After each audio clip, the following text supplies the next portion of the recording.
এটা হচ্ছে সৌম্য সরকার, আর ওই যে খাটো খুটো ওইটা এইটা হচ্ছে মুশফিকুর রহিম। তো সব ইদি মানুষ বাঘ কোনটা? এই যে বাঘ আপনি বুঝেন না তো, বাংলাদেশের টাইগার খেলোয়াড় করে অনকার রয়্যাল বেঙ্গল টাইগার কয়, টাইগার কথা বুঝছেন নেতারা এরকম অবস্থা করছে।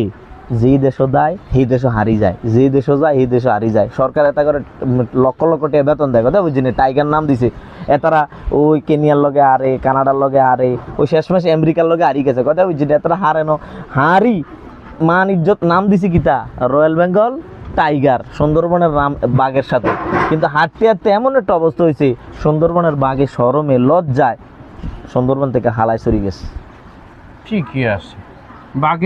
বাঘে যদি আমগো মতো হাত থাকতো তাহলে ও নিজে দড়ি পাহাই গলায় দড়ি দিয়ে মুড়ি যেতে, লাখ লাখ টাকা খরচ করে পাঠাই বিদেশে যেতে পারে না, যায় আর হারে। এই অবস্থা। নাম রয়্যাল বেঙ্গল টাইগার থুইছে কেটা, ওর নাম রাখতে হবে রয়্যাল বেঙ্গল বিলে।